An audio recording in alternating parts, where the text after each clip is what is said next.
Hey folks, and welcome back to another segment from Dr.KwaZ. Today we're going to be looking at Arms Day, one of every guy's favorite days.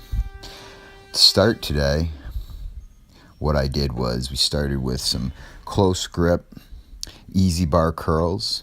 I'm trying to focus on keeping my biceps tight to my body and my elbows tight to my body here. I want to avoid swaying as much as possible. And one key thing you want to avoid here that a lot of people don't know is you want to avoid dropping your elbows back. Once you drop your elbows back as you're curling the bar up, it actually assists you because a portion of the curl's already done if you drop your elbows. You want to keep them nice to their side or even just slightly in front of you here. You want them to be controlled. You don't want your back to sway and swing it up. As you can see, I'm utilizing drop sets here. The first one I curled, I believe, hundreds 3 or 4 times. Then I did 80s for 3 or 4, and then I dropped down to 40s for 3 or 4. When you do this, you hit both muscle fiber types, being type 1 and type 2, but you also hit the three types of type 2 fibers, which are type 2A, type 2B, and type 2C. I then compound set that with incline dumbbell presses with my wrists out. This forces me to use the longer head of the bicep more. So we want to make sure we hit each part of the bicep as we're going through.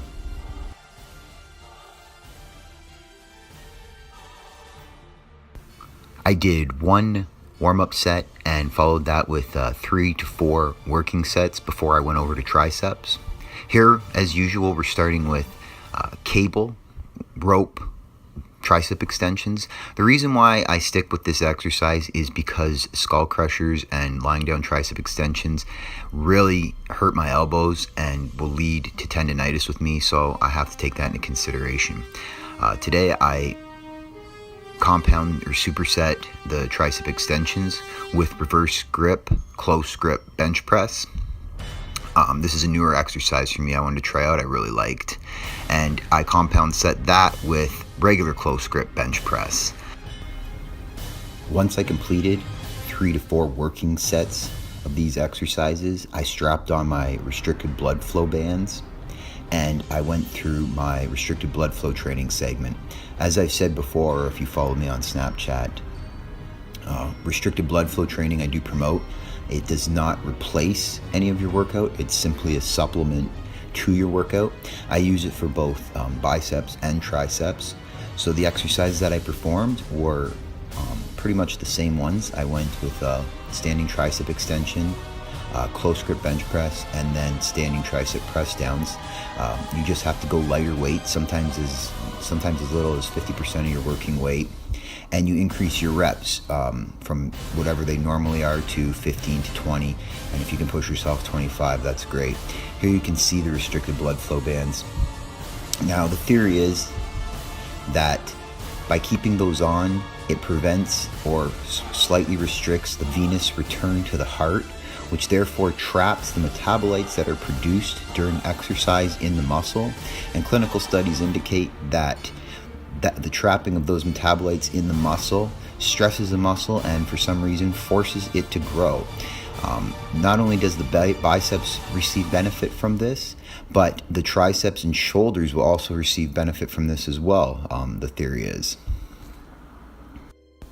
Restricted blood flow training is an excellent idea if someone has an injury or if you're injured, because it allows you to still grow your muscle as if you were lifting heavier weight, but you're able to lift lighter weight, putting less stress in the joints or the ligaments or the tendons or whatever the injury it is you have. Restricted blood flow training would be a great idea for injuries such as tendonitis. Once I completed my tricep routine, I go back and I hit biceps for a couple extra exercises where I start to incorporate the restricted blood flow training that I've been talking about.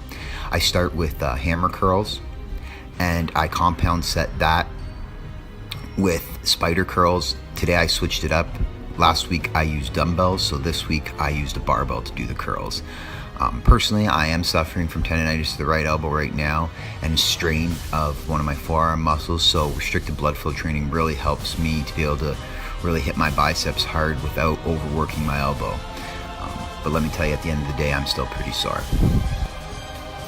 For the restricted blood flow training, getting 3 to 5 working sets with the bands on is probably good enough.